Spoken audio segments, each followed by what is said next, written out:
Bueno, el tema de hoy es vasculitis sistémica. Es un tema bastante extenso. Quizás no vamos a entrar en el detalle por cada patología, pero sí vamos a tratar de incidir en lo más importante. Este es el contenido de la clase.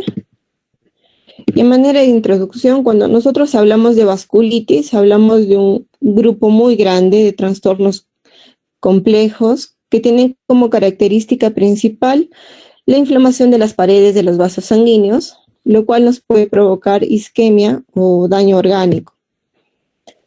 Estos tienen una naturaleza heterogénea en cuanto a la evolución y no hay un estándar de oro como para el diagnóstico o para la clasificación. Esa es un poco la dificultad para estas patologías. Y a menudo son enfermedades graves y mortales que requieren un rápido reconocimiento y tratamiento.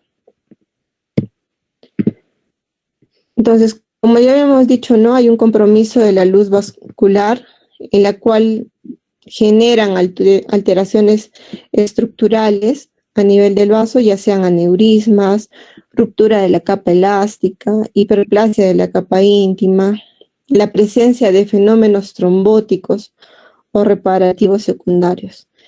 Esta es quizás la evolución de algunos tipos de vasculitis.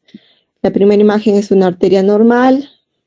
Luego de haber un daño en la pared vascular, puede haber un infiltrado leucocitario, llegando a la necrosis de la pared, y el acúmulo de este infiltrado y necrosis nos puede llevar a la obstrucción de la luz vascular, y posteriormente a una dilatación y una ruptura de la pared vascular.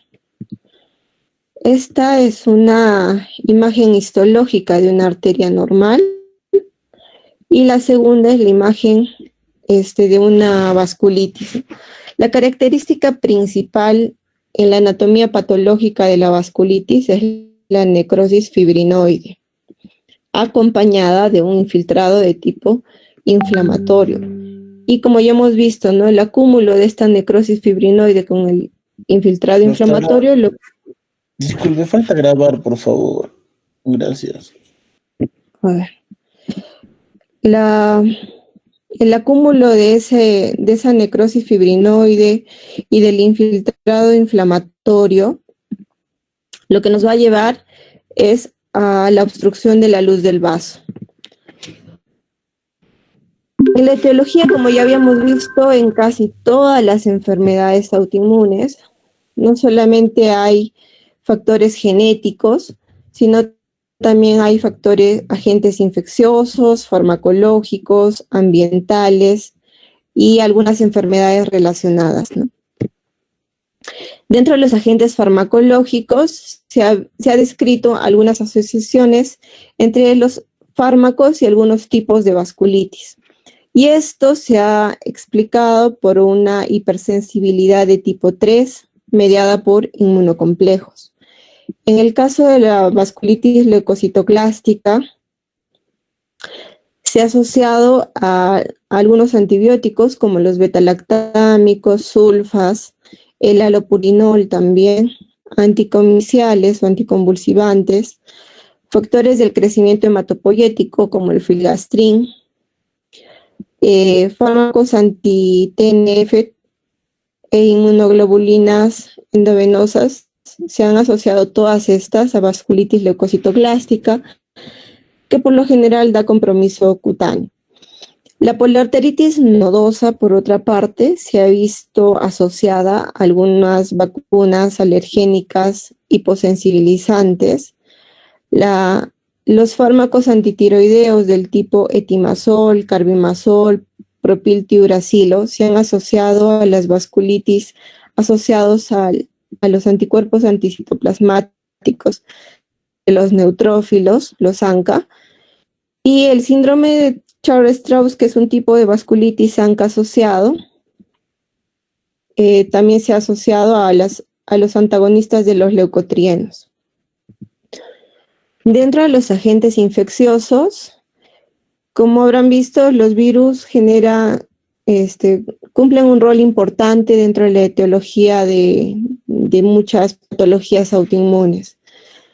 Si bien es cierto, se han descrito casos de asociación entre parvovirus B19 con la granulomatosis de Wegener, o que ahora se llama poliangitis con granulomatosis.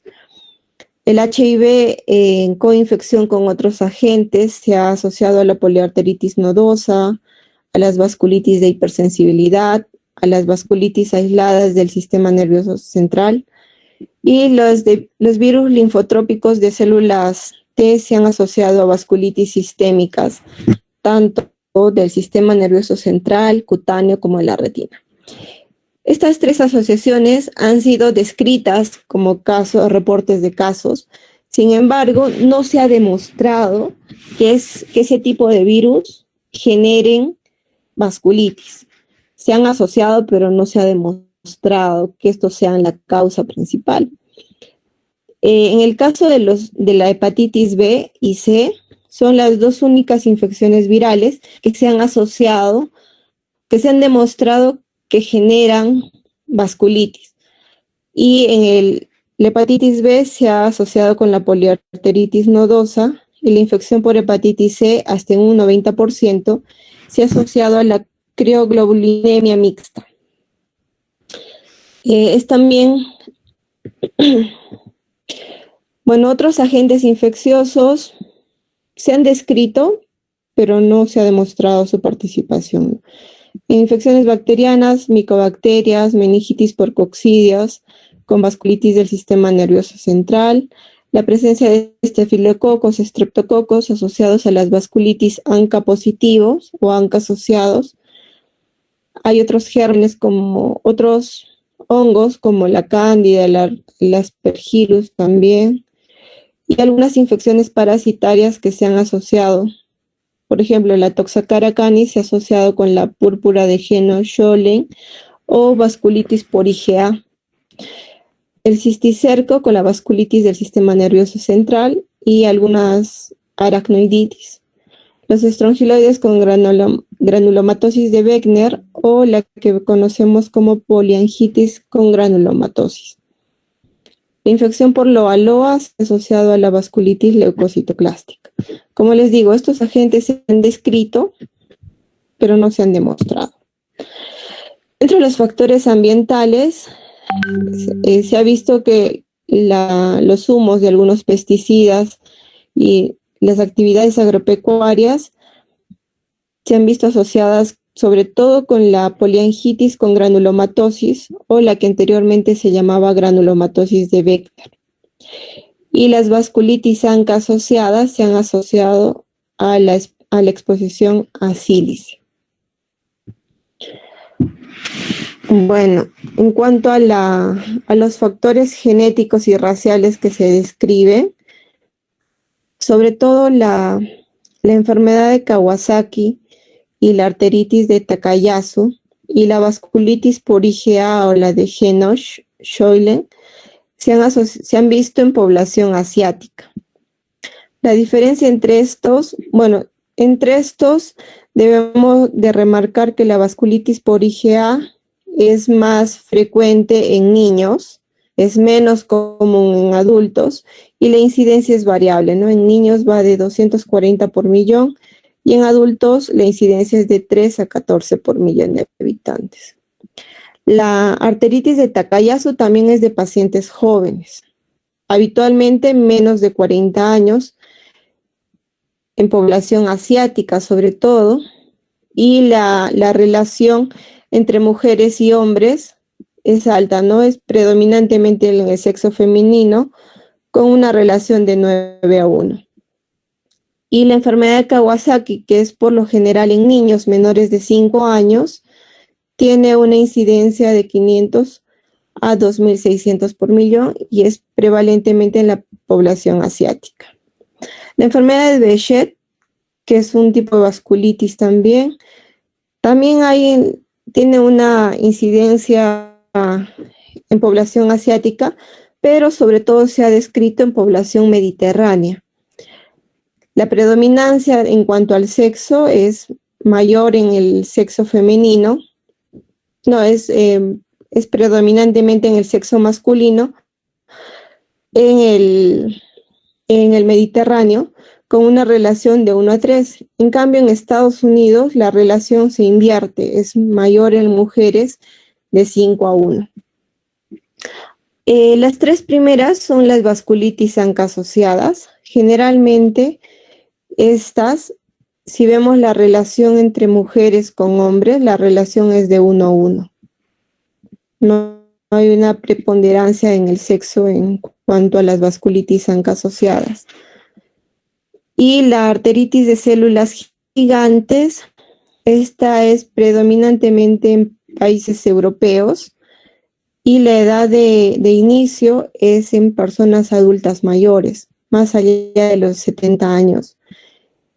Más frecuente en mujeres con respecto a los hombres en una relación de 3:1. Y la asociación genética, bueno, se han descrito en la arteritis de células gigantes con el STHLA, el DRB104, la arteritis de Takayasu.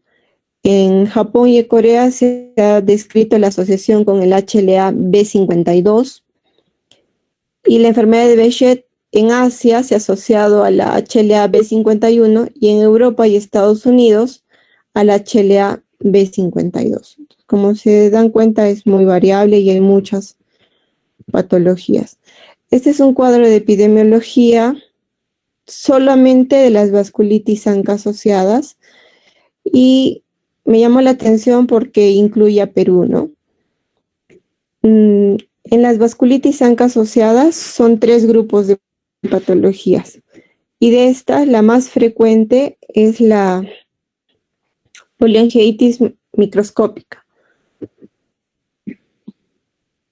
Y en un 0.5% la poliangiitis con granulomatosis.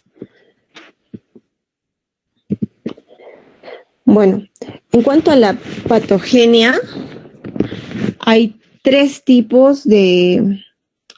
mecanismos por el cual se pueden producir estas vasculitis. La primera es la formación de inmunocomplejos, que tiene que ver con las reacciones de hipersensibilidad tipo 3. Cuando hablamos nosotros de inmunocomplejos, tenemos que hablar del complejo antígeno-anticuerpo. ¿Y esto en qué casos se da? Sobre todo en las vasculitis secundarias. La crioglobulinemia mixta, que está relacionada con los virus, sobre todo con el virus de la hepatitis C, la púrpura de Heno-Schönlein, la poliarteritis nodosa, que a veces está relacionada con el virus de la hepatitis B, y la vasculitis leucocitoclástica, que es una vasculitis de hipersensibilidad. Sobre todo estas tienen este tipo de patogenia, formación de inmunocomplejos. ¿Y cómo se produce? Entonces, habitualmente se produce una unión antígeno-anticuerpo y se produce una activación de las células mononucleares. Esta activación de las células mononucleares lo que va a producir es, esta activación de las células mononucleares y los neutrófilos lo que va a hacer es una producción de citoquinas y los depósitos de estos inmunocomplejos en el endotelio vascular. Al depositarse estos inmunocomplejos en esta tercera imagen que ven aquí, en el endotelio vascular van a producir daño. Ese daño lo que va a producir es, esa lesión vascular va a activar al complemento, va a activar a los neuronas para que puedan acudir a la zona de lesión y puedan generar necrosis fibrinoide, ¿no? Y también liberación de las enzimas lisosomales de los neutrófilos. La presencia y la sobreexposición del endotelio a estas citoquinas es lo que produce el daño vascular, ¿no? ¿Y cómo se produce la agregación plaquetaria y la trombosis? Como ya aquí el endotelio se ha dañado, entonces hay una exposición del colágeno subendotelial. Al haber esa exposición del colágeno subendotelial, se llama a una agregación plaquetaria y a una posterior y a generar trombosis, ¿no? La otra patogenia es mediada por linfocitos B y se da sobre todo en las vasculitis ANCA asociadas. Los ANCA son anticuerpos anticitoplasma de los neutrófilos. Son anticuerpos contra las enzimas. Los neutrófilos tienen unas enzimas, son estos gránulos que ven azurófilos de los neutrófilos. Contra esos gránulos son estos anticuerpos. Y hay de dos tipos. Uno es el ANCA-P, que son anticuerpos contra los cationes fuertes, los que se adhieren al núcleo, o sea, perinucleares, por eso P de perinucleares, como ven en esta imagen. Y los otros son anticuerpos contra las proteínas neutrales, las que se quedan en el citoplasma. Por eso es ANCA-C o citoplasmáticos, ¿no? Ahora, estos anticuerpos reciben otros nombres también. Los ANCA-P son anticuerpos antimieloperoxidasa, también se llaman anti-MPO, y el ANCA-C contra la proteinasa 3 o anti-PR3. ¿Cómo se produce esta patogenia? Bueno, puede haber supongamos de que hay una infección, ¿no? Esta infección va a provocar la producción de citoquinas proinflamatorias. Estas citoquinas proinflamatorias van a activar a los neutrófilos para que estos a su vez puedan generar anticuerpos del tipo ANCA, ya sean anticitoplasmáticos o perinucleares. Estos anticuerpos ANCA, muchos de ellos van a estar unidos a los neutrófilos y los demás van a estar circulantes en el vaso. Los que están circulantes van a unirse a otros neutrófilos y van a conseguir de que este neutrófilo se pueda unir al endotelio vascular. Al unirse estos neutrófilos al endotelio vascular, van a producir daño a nivel vascular, van a generar la producción de especies reactivas del oxígeno y de granulación, con lo cual va a generar a su vez vasodilatación y aumento de la permeabilidad vascular. Por otra parte, la unión de estos anticuerpos a los neutrófilos va a activar a la cascada del complemento. En esta cascada del complemento, tanto el C3A como el C5A son conocidos como anafilotoxinas. Estas anafilotoxinas lo que van a producir es quimiotaxis de los neutrófilos. Quiere decir que los neutrófilos migren migren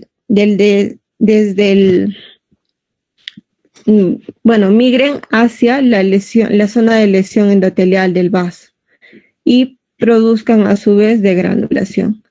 Entonces ese es el segundo mecanismo.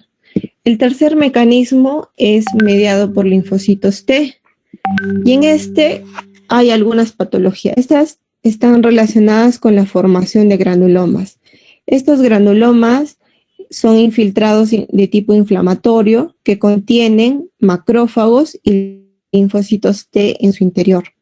Solo hay algunos tipos de vasculitis, como los vamos a ver más adelante, que tienden a formar granulomas. Y dentro de ellos están las arteritis de células gigantes, la granulomatosis de Beckner o poliangitis granulomatosa y la arteritis de Takayasu.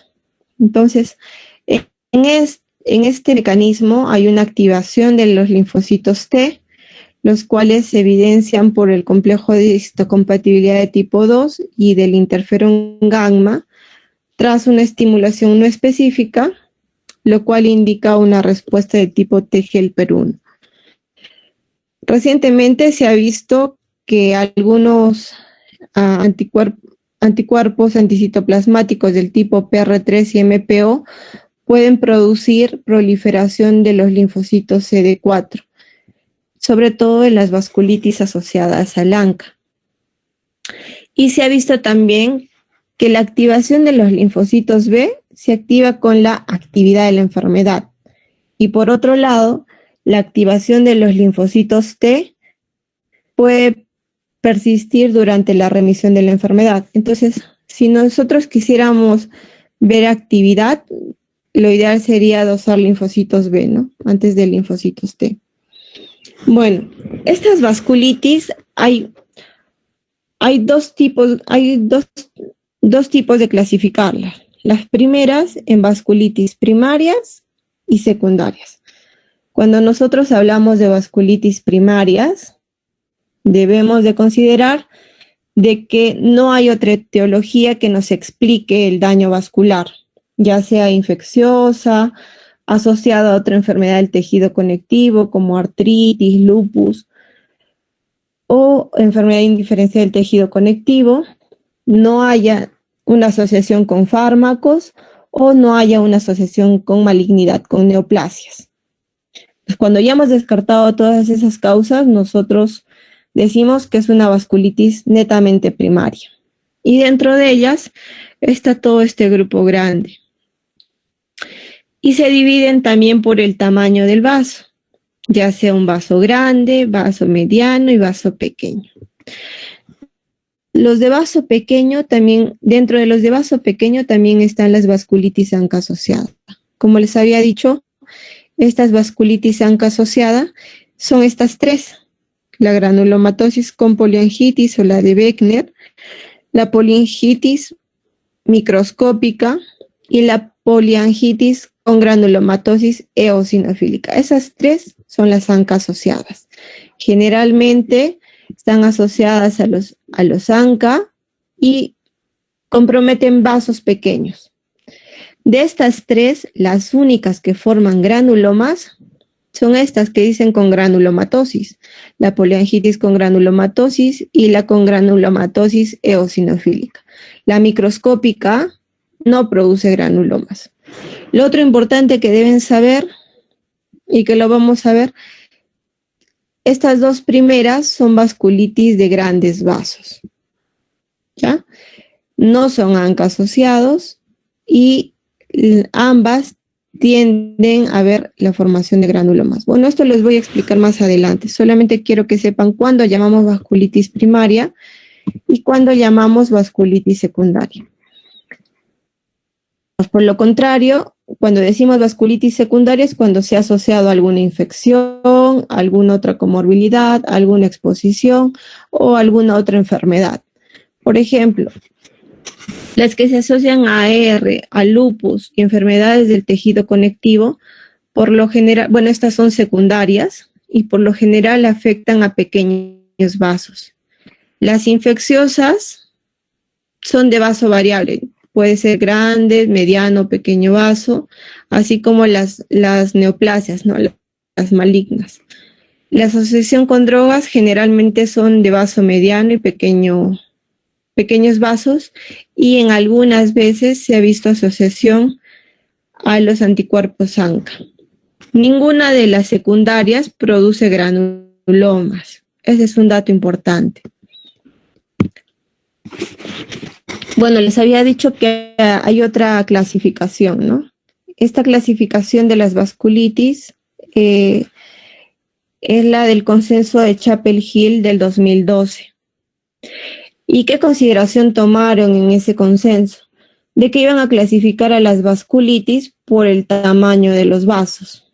Vasculitis de grandes vasos, de medianos vasos, de pequeños vasos, ¿no? Y hay otras de vaso variable, por ejemplo, o sea, que puede tomar cualquiera de los tres tipos, y las vamos a ver mejor en estos cuadritos.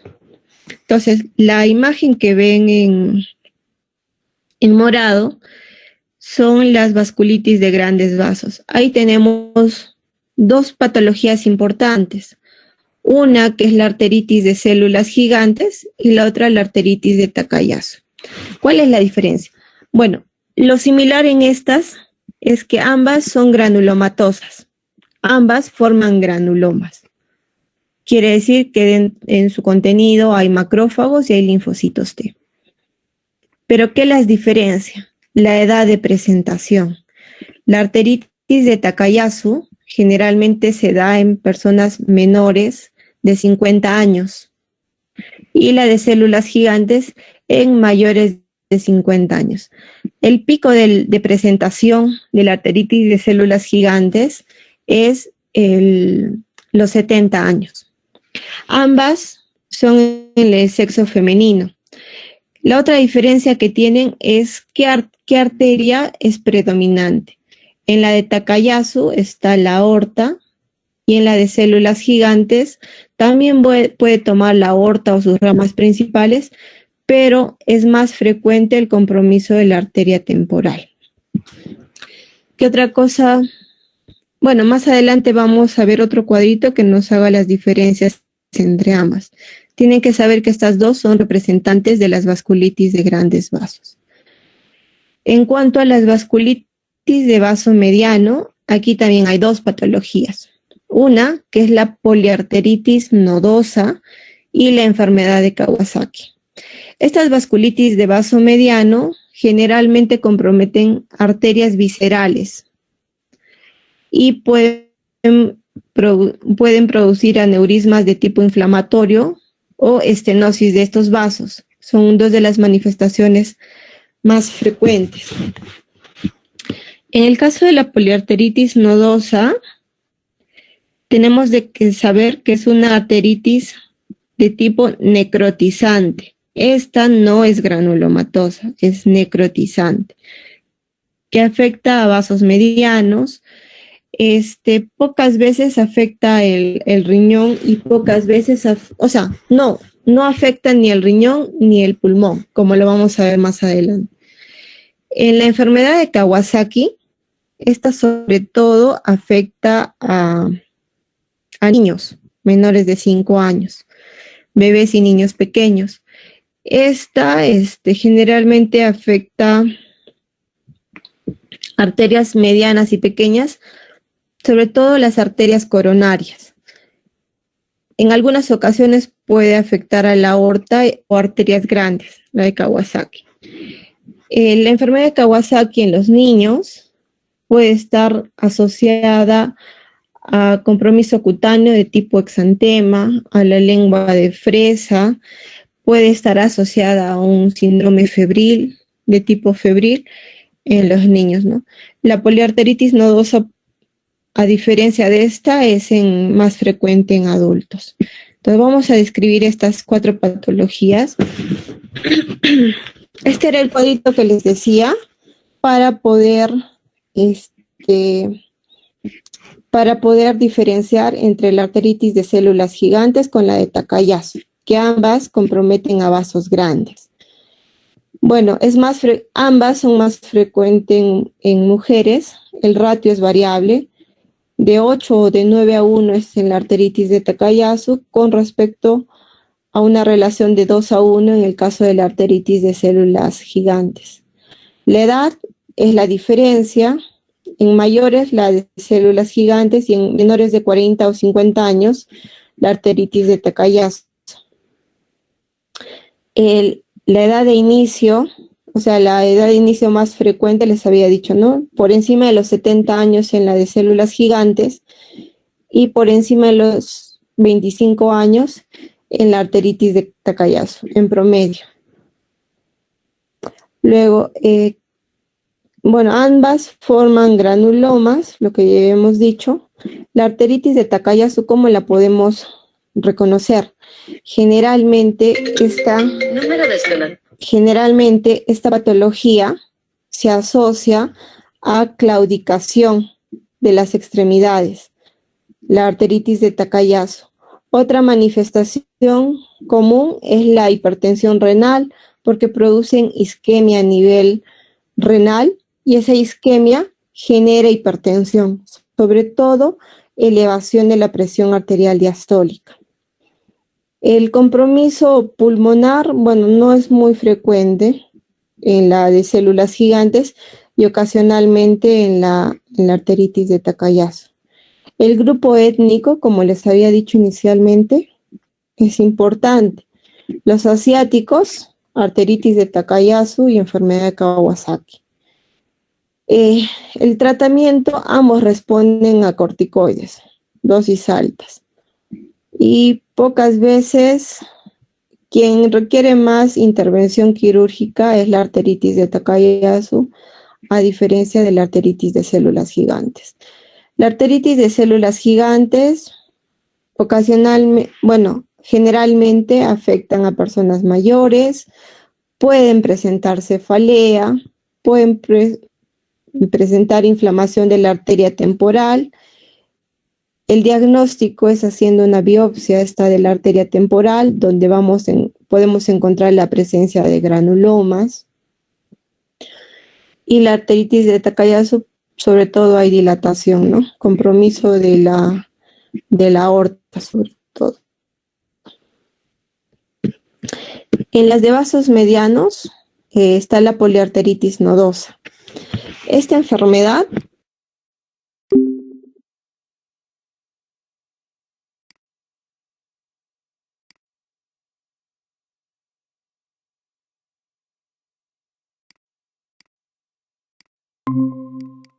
puede comprometer el riñón, pero pulmón no compromete, y tampoco compromete vías respiratorias altas, a diferencia de la poliangiitis con granulomatosis o la de Beckner, que sí compromete estas dos. ¿Ya? Los síntomas más frecuentes puede haber síntomas constitucionales como fiebre, pérdida de peso, musculoesqueléticos como artralgia, artritis, mialgia. Compromiso renal, sí, puede haber compromiso renal. Puede producir isquemia renal y con esto puede activar al sistema renina-angiotensina, produciendo hipertensión arterial. Dentro de la clínica renal también puede haber la presencia de hematuria, ¿no? Y cilindros hemáticos. Compromete también el sistema nervioso central, y en esta patología puede manifestarse compromiso de tipo de mononeuritis múltiple o compromisos de convulsiones, encefalopatía, incluso el ACV, con una frecuencia de un 55 a un 79%. Y es rara la asociación de síntomas de compromiso ocular. Es muy rara la asociación. Puede haber un compromiso abdominal, sí, puede haber compromiso de la arteria mesentérica, sí, hasta un 33 a 36%. Pero acuérdense, la poliarteritis nodosa no compromete vías respiratorias altas ni pulmones, y es muy raro que comprometa el ojo. Lo que sí es habitual es el compromiso de piel, de tipo purpúrico, nódulos, lívido reticularis, úlceras. Eso sí es frecuente. Entonces, esta es una de las manifestaciones de la poliarteritis nodosa, ¿no? En esta imagen lo que podemos ver es unas lesiones de tipo lívido reticularis, o que es una imagen como una red violácea en la piel. A eso se llama lívido reticularis. Y además tiene unas úlceras, ¿no? Y generalmente afecta en miembros inferiores. Bueno, estos son algunos criterios de clasificación por la poliarteritis nodosa. Lo que quiero recalcarles aquí es de que pueden haber síntomas constitucionales, pérdida de peso, más de 4 kilos. Lívido reticulares es una manifestación muy característica.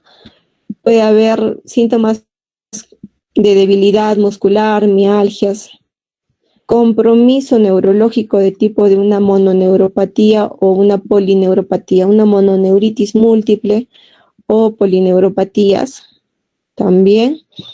Y en el caso de que haya compromiso renal, podrían tener elevación de la presión arterial, ¿no? Por isquemia renal. Y se considera cuando sobre todo hay elevación de la presión diastólica más allá de 90 milímetros de mercurio. La otra característica importante es que la poliarteritis nodosa, a pesar que está incluida dentro de los grupos de vasculitis primarias, muchas veces en esta sí se ha determinado la asociación con hepatitis B. O sea, esta poliarteritis nodosa podría ser una vasculitis secundaria, porque está asociada a un virus, ¿no? Que es el virus de la hepatitis B. Entonces, eso es lo importante para poliarteritis nodosa, saber qué es compromiso de vasos medianos, el compromiso es múltiple y bueno, todo esto que ya les he mencionado. Lo segundo, ya hemos visto los vasos grandes, vasos medianos. El grupo más grande es la de vasos pequeños y dentro de ellas les vamos a dividir también en vasculitis ANCA asociadas, ¿ya? Generalmente las vasculitis ANCA asociadas, al igual que la poliarteritis nodosa, son vasculitis de tipo necrotizante. Es la característica de estas. Y están asociadas a estos anticuerpos que ya los hemos conocido. Los ANCA de tipo MPO y los ANCA de tipo PR3. En estos hay tres grupos. Una que es la poliangitis microscópica. La poliangitis microscópica es un síndrome pulmón-riñón, ¿ya? Afecta al pulmón y afecta al riñón. Generalmente cuando afecta al riñón produce una glomerulonefritis necrotizante. Y cuando afecta al pulmón generalmente presenta una capilaritis pulmonar. Ambos deberían ser hallazgos histológicos, no, hallazgos anatomopatológicos. La característica de esta microscópica es que no produce granulomas. Por eso no tiene dentro de su nombre granulomatosa.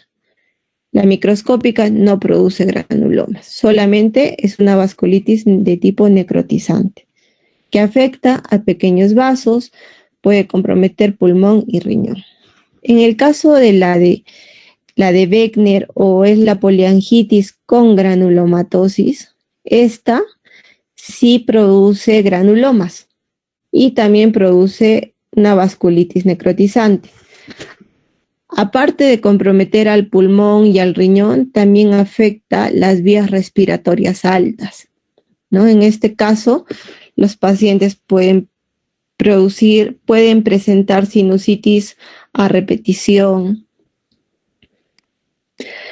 Esas son las características. Y en el caso de la poliangitis con granulomatosis eosinofílica, la que anteriormente se llamaba la de Char-Strauss, esta también compromete el pulmón.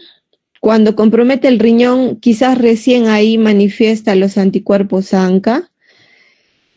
Y sobre todo está asociado al antecedente de asma y a la presencia de eosinofilia. ¿Ya?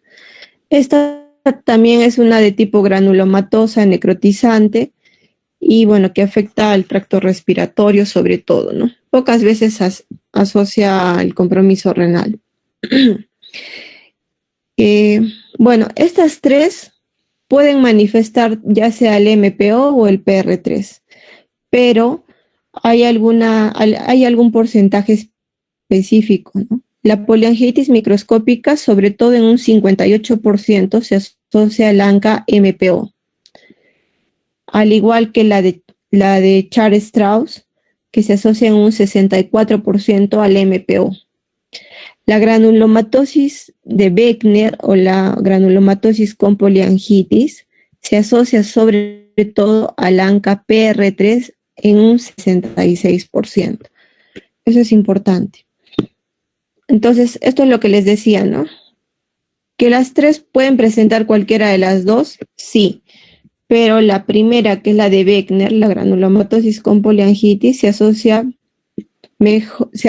con mayor frecuencia al PR3 y las otras al MPO. Las manifestaciones, bueno, son grandes, ¿no? Inicialmente les había mencionado solamente el pulmón-riñón, pero pueden tener otras manifestaciones también. Aquí las vamos a ver. Compromiso ocular, las tres. de tipo escleritis o epiescleritis. La única que puede dar proptosis o dacrocistitis es la de Beckner, la granulomatosis con poliangitis. Ya, las que comprometen tanto las vías respiratorias altas, sobre todo son estas dos primeras, la de Beckner y la de Charles-Strauss. La microscópica no compromete vías respiratorias altas. Pulmonar, los tres. Pero la diferencia es que quien no produce granulomas, no produce nódulos, es la microscópica. Compromiso renal, los tres, y que produce una glomerulonefritis de tipo necrotizante. Dentro de la histopatología vamos a encontrar necrosis fibrinoide. Que hay otros síntomas articulares, musculares, neuropatía periférica, bueno, las tres. El sistema nervioso central solamente está tomada por la de Beckner, la poliangitis con granulomatosis. Y el asma, que ya habíamos dicho, se asocia sobre todo a la poliangitis con granulomatosis eosinofílica. Compromiso cardíaco, bueno, las tres, la asociación con ANCA-MPO y PR3 que ya les expliqué. Pueden haber otras lesiones también de tipo purpúricas, úlceras, hasta gangrenas digitales, las tres. Esas son las vasculitis ANCA asociadas de pequeños vasos. Importante, algunas características de la poliangitis con granulomatosis, que es la de Beckner. Como estos afectan el tracto respiratorio superior, producen sinusitis a repetición, pueden llegar a producir una deformidad del tabique nasal. Esta deformidad se llama encilla de montar. Es muy típica de la poliangitis con granulomatosis. Y en la tomografía, el compromiso pulmonar, la presencia de nódulos, ¿no? Que son granulomas. Para ello deberíamos hacer una biopsia para confirmar el diagnóstico. Y algunas lesiones cutáneas también. En cuanto al compromiso renal, habíamos dicho que las tres vasculitis ANCA asociadas producían un vasculitis glomerulonefritis de tipo necrotizante.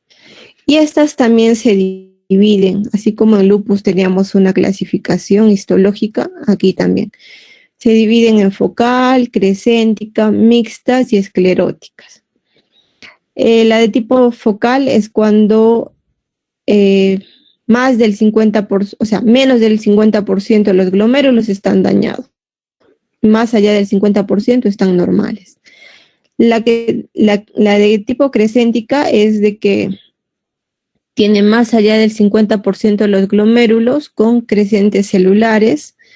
La de tipo mixta es en la cual hay crecientes celulares y también crecientes fibróticas en más del 50%. Y la de tipo esclerótica es cuando los glomérulos están esclerosados en más allá del 50%. Entonces, la forma de acordarse es de que todas son más del 50%.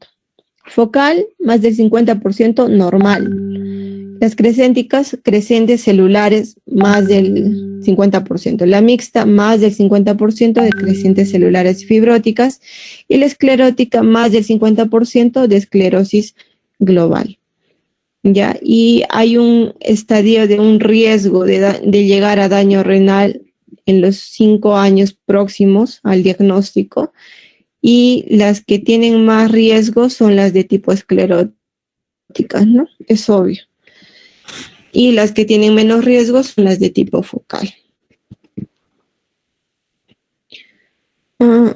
Este es otro cuadrito que nos ayuda a ver cómo podríamos enfocar, ¿no? ¿Qué pruebas podríamos tomar para algunos compromisos? Por ejemplo, si en la granulomatosis con poliangitis sospechamos de nódulos pulmonares, pues podríamos pedir una tomografía, ¿no? Y podríamos tomar también biopsia del tipo transbronquial o una biopsia a cielo abierto, dependiendo de la localización del nódulo. Si es más periférico, si es periférico, quizás con una transbronquial no vayas a llegar, vayas a tener que hacer una biopsia quirúrgica. En el caso del compromiso de los senos paranasales, por ejemplo, también nos podría ayudar una tomografía de los senos paranasales. En caso de que haya compromiso ocular de tipo escleritis, una examinación oftalmológica. Si hubiera una protrusión como un pseudotumor orbital, pues también con una tomografía podríamos verlo, o mejor con una resonancia, ¿no? Que nos ayude a ver partes blandas. Si hay compromiso renal, lo ideal en el tipo de hallazgo en el compromiso renal de las vasculitis es la hematuria y los cilindros hemáticos. Si hay compromiso periférico, nervioso periférico, sospecha de una mononeuritis múltiple, de unas polineuropatías, pues lo ideal es hacer una electromiografía, ¿no? De conducción. Y bueno, sobre todo esos compromisos podríamos enfocarlos de esa forma. En cuanto al manejo, generalmente todas las vasculitis se manejan con corticoides, ¿no? Y en algunos casos usamos algunos inmunosupresores. Usando la misma mecánica de las otras patologías, si hay compromiso de órgano noble, pues mi tratamiento es un poquito más agresivo. Ciclofosfamida, pulsos de metilprednisolona. Podemos extrapolar también un poquito el manejo, digamos, renal de lupus, el cual ponemos pulsos de corticoides, pulsos de ciclofosfamida durante la fase de inducción, que son 6 meses, y posteriormente en la fase de mantenimiento podríamos usar otro inmunosupresor, ¿no? Ya sea azatioprina, micofenolato, eso es variable. Esto es lo que les decía, ¿no? El uso de corticoides. Empezamos a dosis altas y las vamos reduciendo, por lo menos, la reducción por lo menos de los corticoides tiene que ser en 6 meses, y luego el mantenimiento es hasta 1 año o 2 años. 2 años hasta 4 años. Y inicialmente, si somos agresivos, podemos usar ciclofosfamida o rituximab durante la fase de inducción, y en la fase de mato, metrotexate en algunos casos, o si deseamos también rituximab, depende, pero en periodos espaciados, ¿no? Depende qué es lo que nosotros queramos tratar. Bueno, otros grupos de vasculitis de vasos pequeños están las vasculitis por complejos inmunes. Estas generalmente son secundarias a algunas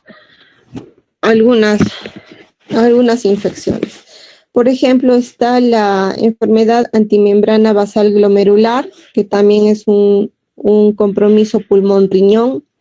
Afecta generalmente a la membrana basal del glomérulo, entonces a los capilares glomerulares. También puede afectar a los capilares pulmonares y se caracteriza por el depósito de autoanticuerpos de tipo antimembrana basal glomerular o anti-GBM por sus siglas en inglés. Entonces, ¿qué produce? Puede producir hemorragia pulmonar, y en el caso de la afectación renal también puede producir una glomerulonefritis con necrosis y semilunas. La otra de complejos inmunes es la crioglobulinémica. Esta generalmente se asocia a depósitos inmunes de crioglobulinas o globulinas frías. A menudo afectan a la piel, a los glomérulos y a nervios periféricos. Esta también se asocia al virus de la hepatitis C. La otra, la de la púrpura de Heno-Schönlein, es una vasculitis de tipo IgA. Está caracterizada por depósitos inmunitarios dominantes del tipo IgA1. Como ya dijimos, afecta a pequeños vasos. A menudo da compromiso a nivel de piel, gastrointestinal y da una nefropatía. No es una glomerulonefritis con necrosis, es una nefropatía por IgA. Habitualmente estos pacientes presentan proteinurias, ¿no? Bueno, todas las glomerulonefritis presentan proteinurias, pero estas proteinurias incluso pueden llegar hasta rango nefrótico. Esta vasculitis urticariana hipocomplementemiante o vasculitis de tipo anti-C1Q, esta está acompañada tanto de urticaria como de hipocomplementemia. También afecta al riñón, puede dar compromiso articular, enfermedad pulmonar obstructiva e inflamación ocular. Es bien rara. Y bueno, estos son los tipos de lesiones cutáneas que nos pueden generar. Esta de acá, en la de los pies, son lesiones de tipo un rash de una vasculitis crioglobulinémica. Pueden producir también la presencia de vesículas, de pústulas, pueden presentar ulceraciones superficiales. Estas en las uñas, que hay unas hemorragias en astillas, se llaman, no sé si las logran ver, son como lineecitas, como si tuvieran dentro de la uña astillas. Esas se llaman hemorragias en astillas, también, que son algunas características de estas vasculitis por complejos inmunes, y también puede producir hiperpigmentación, ¿no?, de la piel. Bueno, el tratamiento de estas, generalmente la idea es corticoides, ¿no?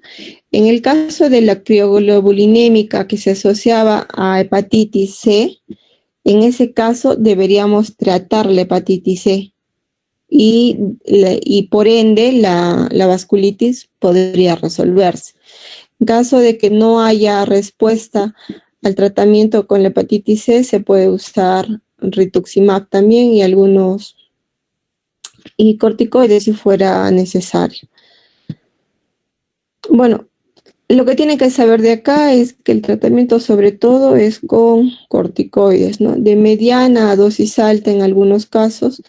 En la de tipo urticárica hipocomplementémica, generalmente se usan dosis bajas de corticoides, de 5 a 20, y se puede incluir también el uso de hidroxicloroquina y dapsona. Bueno, una vez de haber revisado vasos grandes, medianos, pequeños, nos toca revisar las de vasos variables. Quiere decir que no tienen una predilección de los vasos, pueden coger cualquiera de ellos. Dentro de ellas hay dos: la de Behçet, que es el síndrome de Behçet, y el síndrome de Cogan.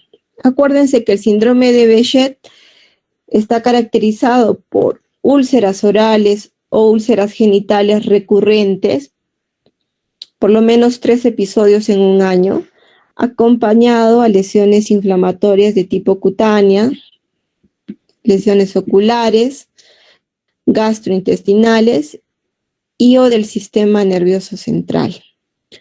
Pueden producir trombosis, aneurismas, tromboangitis, pero lo característico de Behçet son úlceras recurrentes de genitales y orales con compromiso ocular. Eso es lo más característico, ¿no? Y acuérdense, síndrome de Behçet es más frecuente en el Mediterráneo, en Asia. En nuestro medio es poco frecuente. El síndrome de Cogan cuando vean Cogan, acuérdense de compromiso ocular y compromiso del oído interno, ¿ya? Puede haber también algunas arteritis que pueden afectar a pequeños, medianos o grandes vasos, pueden incluir aortitis, aneurismas, pero lo típico es compromiso ocular y compromiso del oído interno. Bueno, en Behçet, lo que ya les había dicho, ¿no? Acuérdense, mucocutáneo, úlceras orales y genitales, compromiso ocular y, bueno, compromiso musculoesquelético, puede haber artritis, artralgias. En menor frecuencia, compromiso vascular, neurológico, gastrointestinal. Lo otro importante de Behçet es que está asociado a la apatergia. Apatergia es un fenómeno en el cual nosotros estimulamos a la piel y tras ese estímulo o traumatismo de la piel generan pápulas. Ese es el fenómeno de apatergia, es característico de Behçet. Y son sus criterios diagnósticos, ¿no? Sus criterios mayores son las úlceras de tipo aftosa o genital más de 3 veces en un año. Si presenta eso, le damos 2 puntos y es un criterio mayor. Y como criterios menores están las úlceras genitales recurrentes, compromiso ocular, compromiso de piel y el test de apatergia positivo. Está dentro de sus criterios de diagnóstico. Y se establece el diagnóstico con un score mayor a 4. Todos los criterios menores tienen puntuación de 1 y los criterios mayores puntuación de 2. El criterio mayor, puntuación de 2. Esas, ¿no? Las aftas orales, bueno, también las genitales, compromiso ocular y el fenómeno de apatergia, que es la formación de pápulas tras recibir un traumatismo. Y por último están las vasculitis de un solo órgano, vasculitis asociada a enfermedad sistémica, que habíamos dicho que se asocia a artritis reumatoide, a lupus y a enfermedad indiferenciada del tejido conectivo. Sobre todo esas 3 podrían dar lesiones vasculíticas. Y la vasculitis asociada con etiología probable, bueno, en el caso de que asociemos algunos fármacos, virus, ¿no? Son las de tipo... Estas últimas no tienen tanta importancia. Entonces, ¿cómo podemos enfocar a nuestros pacientes? Para el diagnóstico de las vasculitis tenemos que tener 4 puntos importantes. Primero, preguntarnos qué lesiones, qué patrones de lesión de órganos tenemos. Si está comprometiendo el ojo, la piel, el pulmón, el riñón. ¿Qué patrón? Lo segundo, el tamaño de los vasos. Son vasos grandes, o sea, la aorta, la arteria temporal. Si son vasos medianos, ahí pensaría en los medianos sobre todo son viscerales, ¿no? Ahí pensaría en la poliarteritis nodosa, en la de Kawasaki en niños. Lo otro que tendríamos que ver es la edad y el sexo. Para eso estudiamos un poquito de epidemiología. Y lo otro es de que si nosotros hemos hecho una biopsia, digamos, de pulmón, de riñón, los hallazgos histopatológicos, ¿no? Si encontramos necrosis fibrinoide, si encontramos la presencia de granulomas, macrófagos, linfocitos. Y los otros hallazgos por imágenes, ¿no? Digamos, las tomografías de senos paranasales, hay sinusitis, o en la tomografía pulmonar encontramos nódulos, encontramos una enfermedad pulmonar intersticial. En el compromiso renal hemos hecho una proteinuria de 24 horas y hay proteinuria, en el examen de orina hay hematuria. Todo eso, esos cuatro grupos nos tenemos que preguntar para poder clasificarlos. Lo importante que les había dicho, ¿no? La epidemiología, la edad, el sexo, la raza. Para eso sabemos de que Takayasu y Kawasaki es más frecuente en asiáticos, Behçet es más frecuente en asiáticos y en el Mediterráneo. En los europeos es más frecuente la arteritis de células gigantes. Lo otro es si hay granulomas, ya sabemos quiénes tienen granulomas, sobre todo la de células gigantes, Takayasu, las poliangitis con granulomatosis, la poliangitis con granulomatosis eosinofílica, que ambas son ANCA asociadas. Y si hay un compromiso de la membrana basal glomerular, ahí solamente hay una, ¿no? Y si pedimos algunos exámenes, quienes tienen ANCA asociados, quienes tienen anticuerpos contra la membrana basal glomerular, el factor reumatoide. Generalmente, bueno, el factor reumatoide nos va a ayudar a ver si es una vasculitis secundaria, ¿no? Si, por ejemplo, puede tener artritis y secundario a la artritis me está haciendo una vasculitis.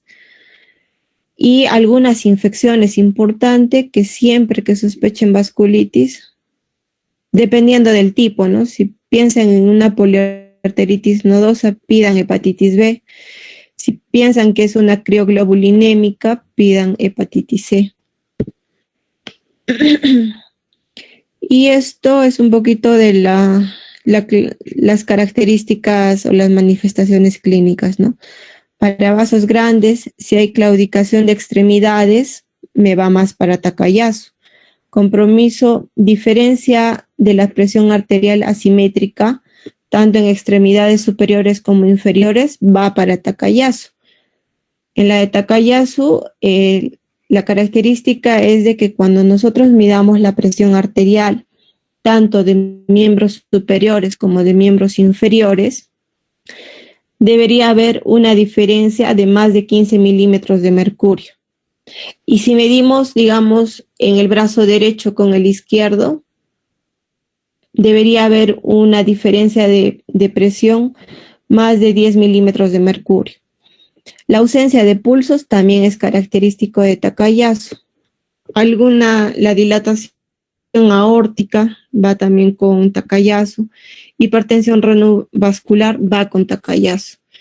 ¿Y qué va con arteritis de células gigantes? Dijimos, paciente mayor de 70 años, con cefalea. Generalmente las arteritis de células gigantes se asocian a otra patología que es la polimialgia reumática. La polimialgia reumática se da también en personas mayores y son aquellos pacientes que tienen rigidez, pero tienen dolor de la cintura pélvica y la cintura escapular. Cuando hablo de cintura escapular hablo de hombros, ¿no? Y cintura pélvica. Esa es la característica de la polimialgia reumática. Pueden ir con factor reumatoide negativo. Las características de estos de grandes vasos que responden muy bien al uso de corticoides. Cuando vemos de vasos medianos y me hablan de nódulos cutáneos, lesiones ulceradas, lívido reticularis, acuérdense de esa imagen de ese pie que les he mostrado, poliarteritis nodosa. ¿Pero qué debían saber de la poliarteritis nodosa? Que no compromete el pulmón y no compromete las vías respiratorias altas. ¿Puede comprometer riñón? Sí. Por eso hacen una hipertensión renovascular y ahí tenemos que prestar atención a la presión arterial diastólica más de 90 milímetros de mercurio. ¿Puede dar mononeuritis múltiple? Sí. Otra de vasos medianos, que es en niños, Kawasaki, ¿no?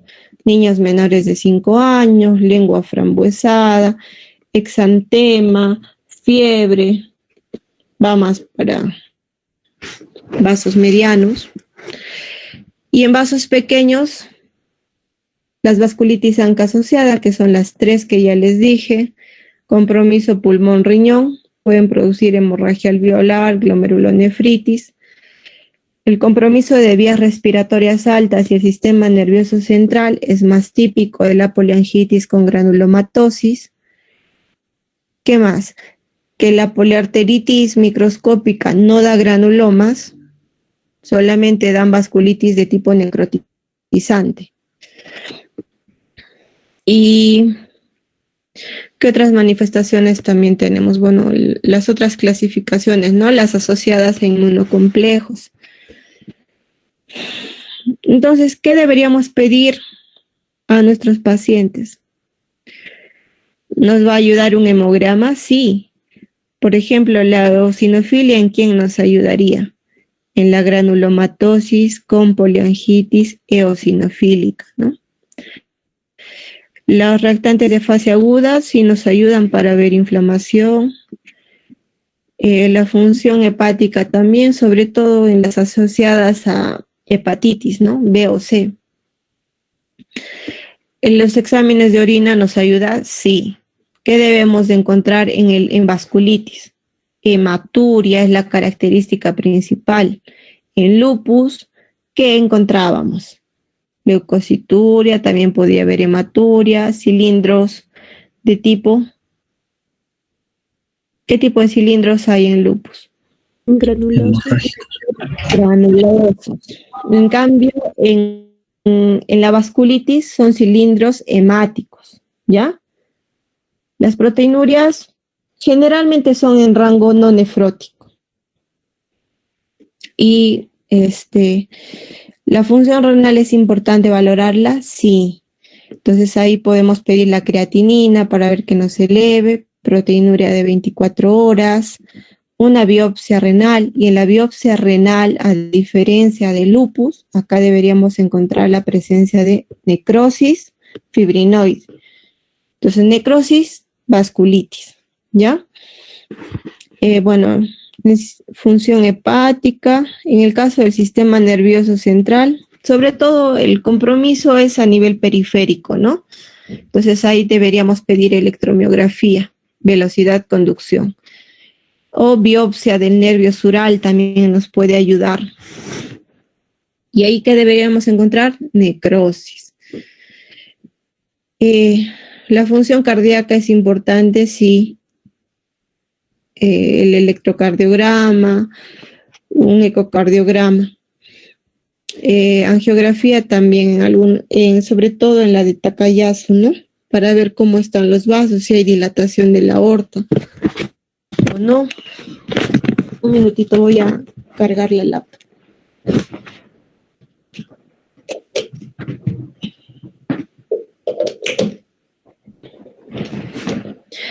Y bueno, otros test inmunológicos, sí, pues. ¿Qué vamos a pedir? Los anticuerpos, los ANCA, ¿no? Los anticuerpos anticitoplasma contra los neutrófilos, incluyendo el PR3 y la mieloperoxidasa. Entonces, ahora nos estamos dando cuenta que la vasculitis no es sinónimo de ANCA. ANCA solamente son 3 patologías, pero las vasculitis es un grupo grande. Entonces, no digan vasculitis ANCA, no es la única asociación, hay otros. Debemos pedir también el factor reumatoide, sí, para descartar AR, ¿no? Vasculitis secundarias, lupus, el ANA, para descartar, anticuerpos anticardiolipinas, sí, sobre todo porque queremos descartar síndrome antifosfolipídico, ¿no? Como estas patologías también hacen trombosis, el síndrome antifosfolipídico se caracteriza también por trombosis. Entonces hay que descartarlos. El complemento sí, porque ya hemos visto que hay una vasculitis urticariforme hipocomplementémica, también nos ayuda. Si sospechamos en esa, ¿no? Y las crioglobulinas sí, sobre todo cuando sospechamos de la vasculitis crioglobulinémica, que está asociada a hepatitis C. Y para el diagnóstico diferencial, en el caso de que hemos visto que algunas pueden presentar síntomas constitucionales, baja de peso, fiebre.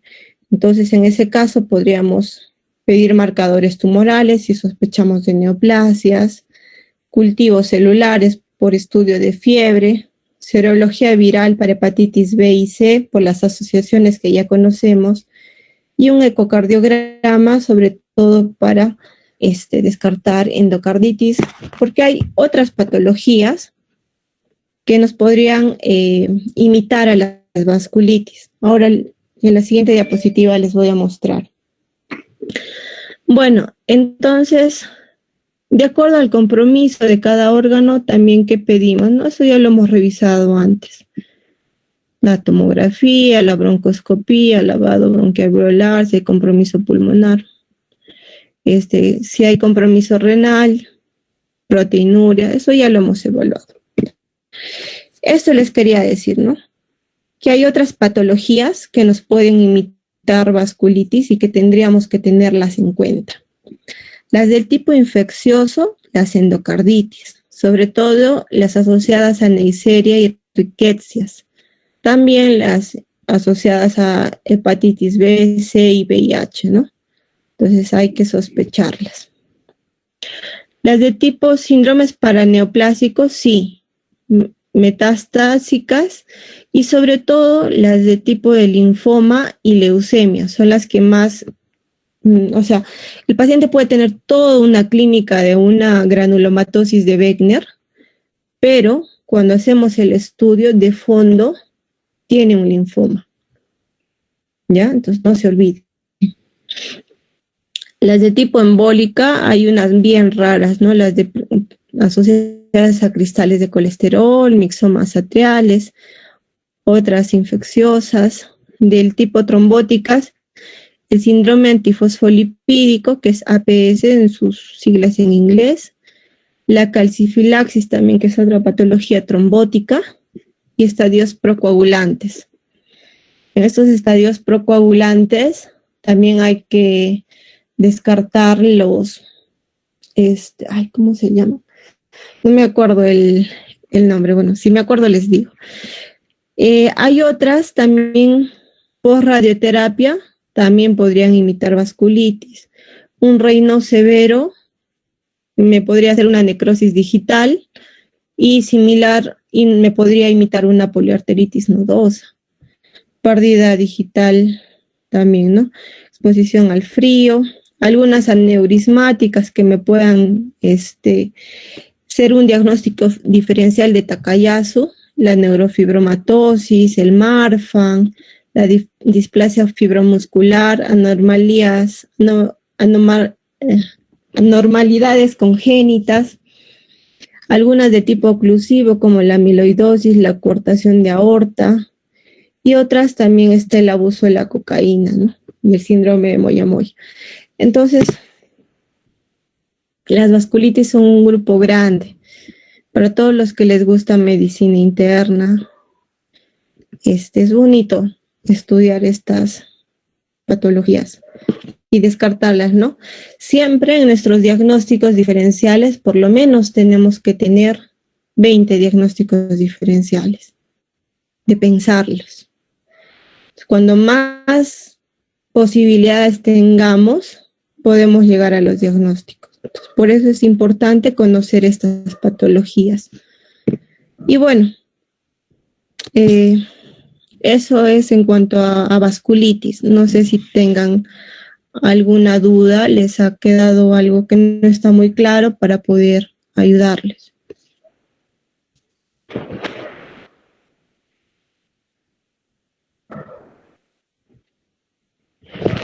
¿Todo está claro, doctores?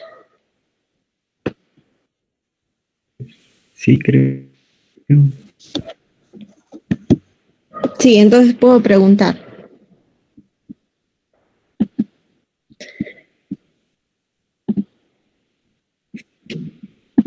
Bueno, está claro, ¿verdad? Doctora, disculpe, en la que es de la vasculitis crioglobulinémica, ¿siempre vamos a encontrar la afectación por hepatitis C? ¿O es posible? No, es posible, es posible. Es posible. En estas se encuentran depósitos inmunes de crioglobulinas. Eso es lo característico. Se ha visto una asociación con hepatitis C, pero no es que tenga que tener hepatitis C para que haga esta manifestación, este tipo de vasculitis.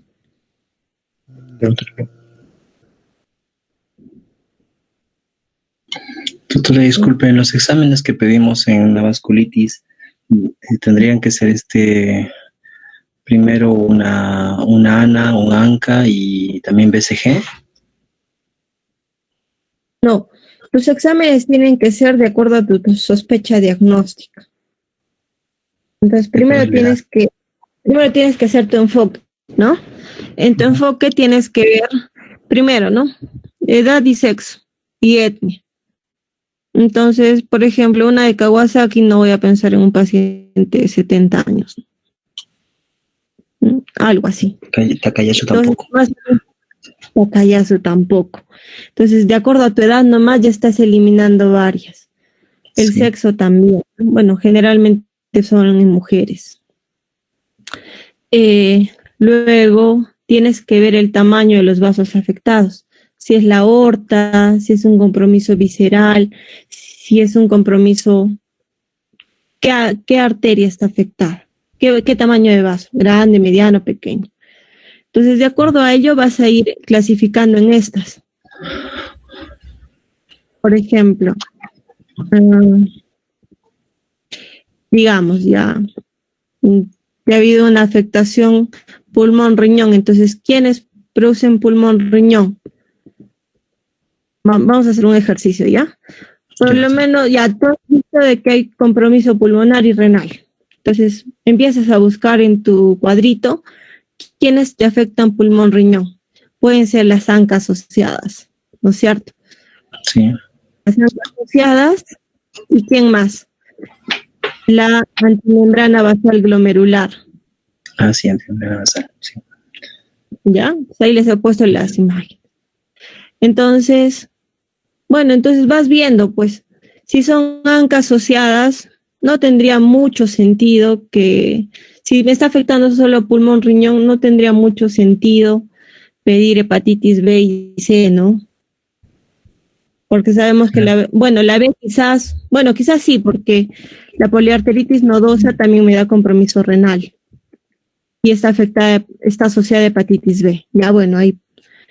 Pero quizás ANA, no, pues no, estas no están asociadas a lupus, salvo de que tu paciente tenga características de lupus. Claro. ¿Sí? Sí. Entonces, tu enfoque diagnóstico tiene que ser de acuerdo a lo que tú estás viendo más o menos dentro de tus alternativas. Por ejemplo, a un ANCA, que es compromiso pulmón-riñón, no le voy a pedir una electromiografía, salvo que tenga manifestaciones neurológicas periféricas, ¿no? Digamos, la mononeuritis múltiple, que es la dificultad para caminar de puntas y talones, que te refiere a parestesias. Entonces, tu manejo no quiere decir que le voy a pedir todo. Si le pido todo es porque quizás no estoy muy bien enfocado. Es de acuerdo a lo que tú busques. Si hay compromiso renal, entonces pediré función renal, examen de orina, para pulmón, radiografía. Y aquí este cuadrito les va a ayudar, ¿no? ¿Qué exámenes pedir para qué compromisos? Está bonito el cuadro. ¿Ya? Entonces vamos a hacer un caso clínico. Vita. Ok, entonces es un paciente varón de 43 años que presenta fiebre, tos y artralgias migratorias de 2 a 3 semanas de evolución. Los síntomas fueron precedidos por congestión nasal persistente y tos levemente productiva, que en una ocasión resultó con sangre roja. El paciente explica una historia de 5 a 10 años, o sea, de hace 5 años había tenido episodios de infecciones recurrentes nasosinusales y de oídos, que no responden a tratamiento antibiótico ni congestionantes. Además, reporta malestar, fatiga, disnea leve al esfuerzo, y durante los últimos 4 a 5 días, su ojo izquierdo ha estado rojo y doloroso. No fuma y no ha realizado viajes recientes. También niega el consumo de cocaína o de otras drogas. Hasta ahí, ¿qué les parece importante en este caso clínico? Doctores. La edad, la fiebre, la tos, las artralgias. Tos, ya. Pero Compromisos.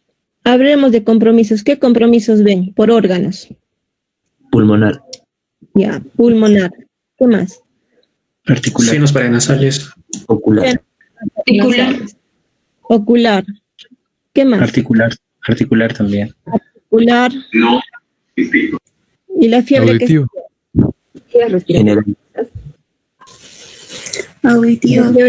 Sistémico. Auditivo constitucional, ¿no es cierto? Importante que estas vasculitis, algunas tienen, algunas tienen manifestaciones desde hace años, ¿ya? Entonces, hay, como ustedes han dicho, ¿no? La edad, la fiebre, compromiso articular, senos paranasales y oídos, que es otorrino, ¿no? Pulmonar, disnea, ha tenido antecedente de tos y por ahí algún episodio de hemoptisis.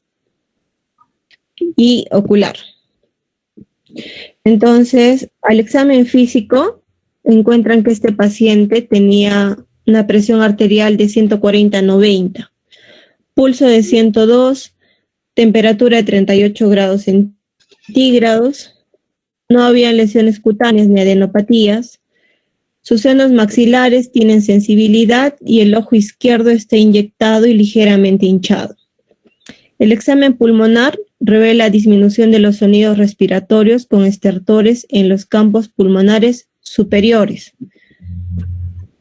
La radiografía de tórax revela nódulos pulmonares en ambos lóbulos superiores en varias cavidades. Y en las radiografías sinusales hay una opacificación del seno maxilar izquierdo. En el laboratorio encontramos anemia leve, recuento de neutrófilos elevado, predominancia de neutrófilos hasta 12.200 sin eosinofilia. El análisis de orina, hay proteínas 2 cruces con hematuria de 20 a 30 hematíes por campo y la creatinina sérica se ha elevado hasta 1.5, ¿no? Esa es la imagen de la radiografía, ¿no? ¿Qué es lo que vemos en la radiografía? Un granuloma. Nódulos, ¿no? Cuando vemos granuloma es cuando tú haces el hallazgo histológico. ¿Qué estamos viendo? Lesiones nodulares, ¿no? Sobre todo en los lóbulos superiores. Entonces, fíjense todas estas características, ¿ya? Ya esto a todas las manifestaciones que me han dicho, ¿qué otro compromiso se le está añadiendo? Enfermedad renal. Renal, doctora. Renal, doctor. Entonces, como habíamos dicho, ¿no? Los compromisos, siempre cuando enfoquen un paciente, cojan una hoja y pongan qué compromisos tienen y por qué. Entonces, el tracto respiratorio superior tiene compromiso tracto respiratorio superior, ¿no es cierto?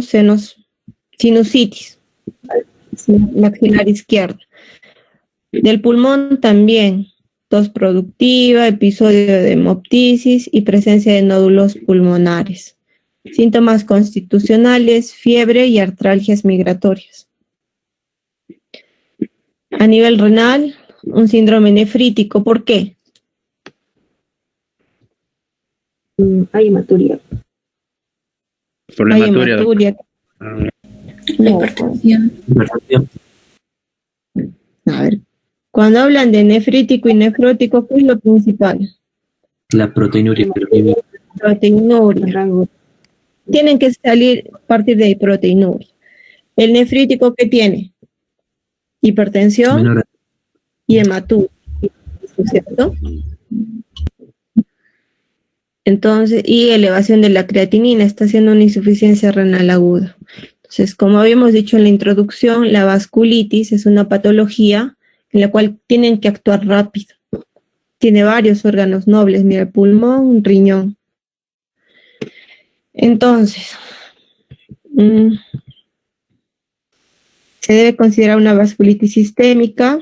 Por la fiebre estamos obligados a descartar un proceso infeccioso y tienen que hacerle todo el estudio de fiebre. Bueno, también podemos pensar en cáncer si nos diría que hay baja de peso, ¿no? O en el hemograma podríamos encontrar alteraciones que nos hagan pensar en linfomas o leucemias, que es las neoplasias más asociadas a vasculitis. Y unos cuadros de vasculitis like. Cuando hablamos de vasculitis like, son esas patologías que imitan a la vasculitis. En este caso, nos decía de que no consumía cocaína, ¿no? Una de las patologías era la que imitaba a la vasculitis. Entonces, ¿cuál es el diagnóstico más probable y qué pruebas adicionales podríamos solicitar para confirmar el diagnóstico? Granulomatosis, doctora. Granulomatosis. ¿De qué tipo? De Wegner, pues. De Wegner, doctor. De Wegener. Exacto. ¿Por qué? Vasos pequeños. Es de que hay un compromiso. Días altas con sinusitis. A ver, vamos a hacer un ejercicio ya. Hay pulmón riñón, ¿no es cierto? ¿Qué patologías vamos a ir descartando? ¿Qué patologías me producen pulmón riñón? De las vasculitis.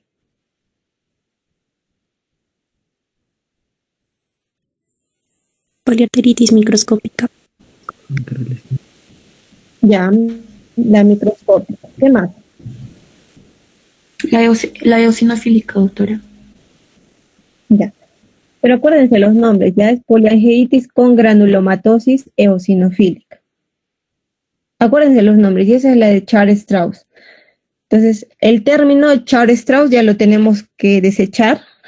Tenemos que quedarnos con poliangeitis con granulomatosis eosinofílica. Así, su nombre es largo, ya que hay que acostumbrarnos a tomar su nombre. Ya, ¿qué más? Granulomatosis de Wegner. La de Wegener. O su nombre, poliangitis con... Granulomatosis con poliangeitis. Ya. Esa. ¿Y cuál es más? Te dan pulmón riñón. Poliangeitis microscópica. No, ya lo dije. Ya, me han dicho con la sangre. Otra, Las antimembrana basal glomerular. antimembrana basal glomerular. Ya, nos quedamos con esas cuatro. La microscópica, ¿por qué no es? ¿Por qué la desechamos? No hay presencia de granulomas. Granulomas. No hay granulomas, no debería haber esas lesiones nodulares. ¿Por qué no es la eosinofílica? Los eosinófilos no están elevados. ¿Y qué más? Pocas veces causa afectación renal. Pocas veces. Ya, ¿qué más?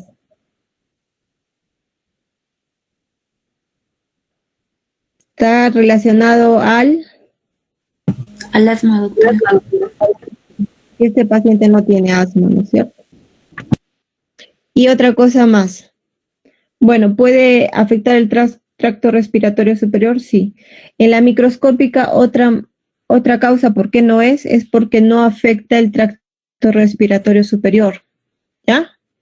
La microscópica.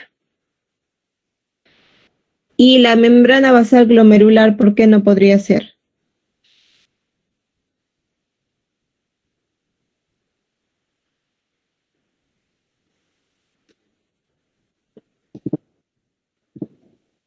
¿Por qué no podría ser la antimembrana basal glomerular?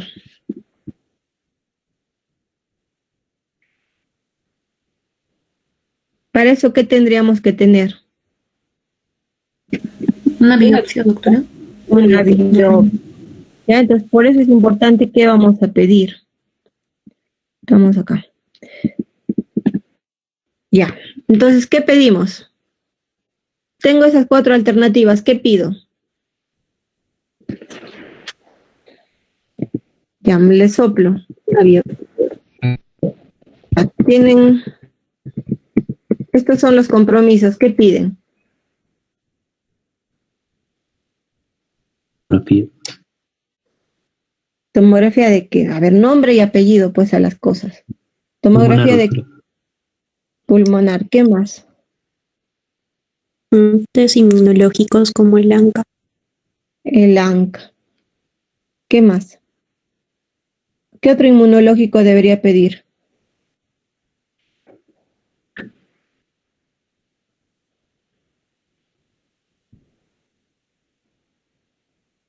Para el anticuerpo antimembrana basal glomerular, tengo que pedir el anticuerpo antimembrana basal glomerular. ¿No es cierto? Sí. ¿Qué más? Fíjense, pues ya, para el compromiso pulmonar ya han pedido la tomografía.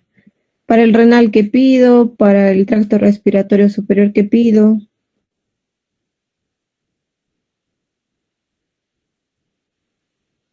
Para esto, ¿qué piden?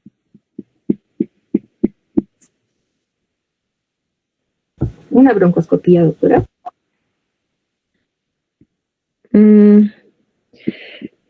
Ya, para el nódulo pulmonar, te ha salido tu tomografía y en tu tomografía confirmas que hay los nódulos, ¿no? Los nódulos, sobre todo, son superior, lóbulo superior, periférico. ¿Acá qué podría ser para la biopsia? Pues Toracoscopía. biopsia, claro, toracoscopía, pero también con biopsia transbronquial yo creo que podrían llegar. Entonces pides para compromiso pulmonar, ya pido para confirmar mi tomografía. Segundo, ¿qué le pido? Una biopsia pulmonar, ¿no? Porque tengo que confirmar. Lo ideal es confirmar los granulomas, la necrosis, confirmar. ¿Qué tal? Tomo una biopsia.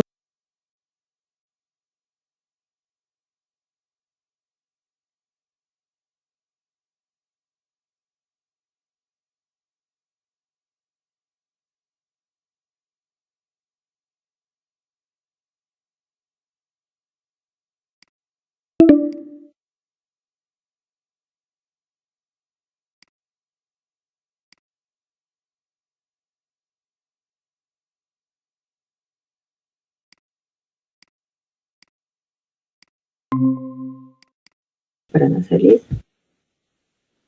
Ya, pero ya tiene. ¿Qué más le pido? Como rinoscopía. Una tomografía, doctores, de senos paranasales. ¿Qué esperaríamos ¿Qué para más? la tomografía?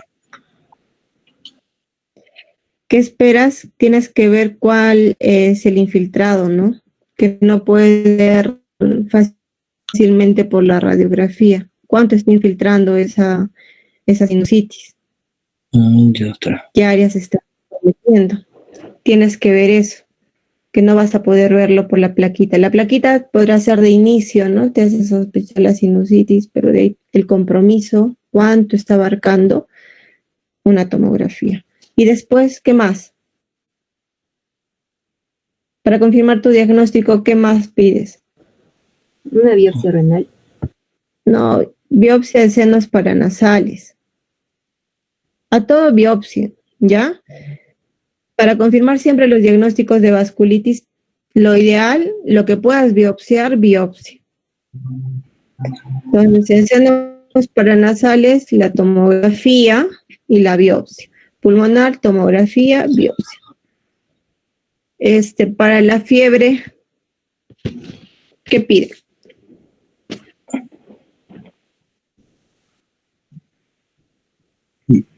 Un hemograma, doctora. ¿Perdón? Restantes de fase aguda. BCG. Ya, respuesta de fase aguda, BCG. ¿Qué más? Está bien. A ver, expláyense. Seguimiento de la temperatura.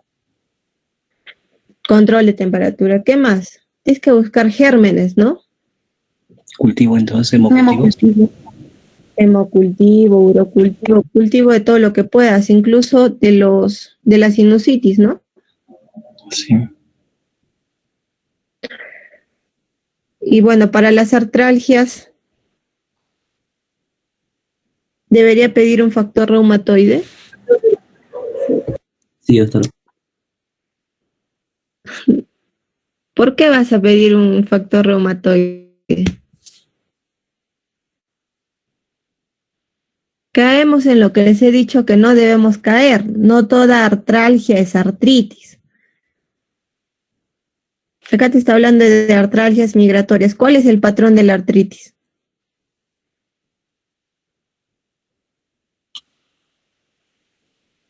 ¿Cuál es el patrón de la artritis reumatoide? ¿Cómo es el compromiso articular? Poliarticular y simétrico, doctora. Simétrico. Poliarticular y simétrico. Y acá no nos habla nada de eso, ¿no? Entonces, no hay que pedirlo. Y para el compromiso renal, ¿qué le falta ahí a esos exámenes? Biopsia renal. Renal, En principio, ¿qué le falta? A ver. un examen completo de orina, doctora, para comenzar. Ya tiene. Función renal, la creatinina está en 1.5.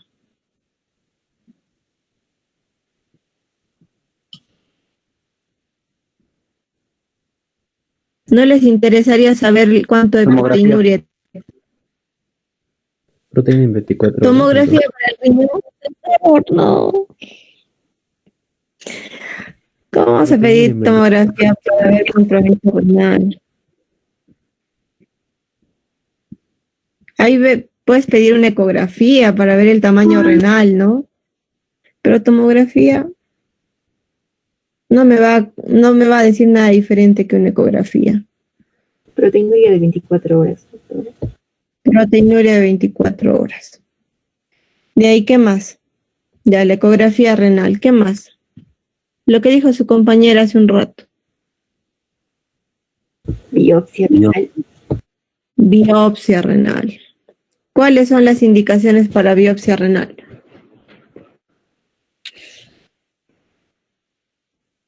Son las mismas que para lupus.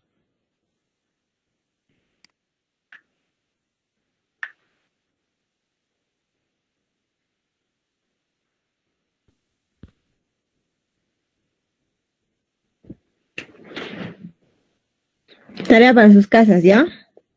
Revisen. ¿Cuáles son las indicaciones para que ustedes pidan una biopsia renal?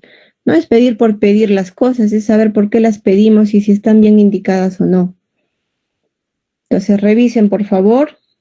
Importante saber cuándo pedir una biopsia renal. ¿Ya? Ok. Eso ya no se los digo porque lo hemos dicho en la clase de lupus. Entonces, cuando lo van a revisar, se les va a quedar mejor. Entonces, bueno, acá le han pedido complemento. La verdad que no tendría mucha razón de ser, ¿no? Salvo que haya manifestaciones de lupus. BCG, PCR, sí. Análisis de orina, sí. Serologías. Bueno, si haces estudio de fiebre, sí deberías buscar, ¿no? Hepatitis, VIH, linfomas. El estudio de fiebre es amplio. Descartar tuberculosis, sí, porque la tuberculosis también te da granulomas, ¿no? Deberías descartar tuberculosis. Entonces, para eso le pides la de Mantox, que es la del PPD, pruebas de esputos serológicas. También le puedes pedir una fibrobroncoscopía y hacer cultivo de la secreción bronquial para gérmenes comunes, hongos y para tuberculosis. Eso sí es importante, pedirle una fibrobronco. Luego, fármacos en la orina no tiene mucha razón de ser, porque no consume cocaína, ¿no? Que es lo más asociado. Bueno, acá le piden ANA, factor reumatoide, pero si no tienes muchos recursos, si tu paciente no tiene muchos recursos, pídele lo que sí consideras, ¿no?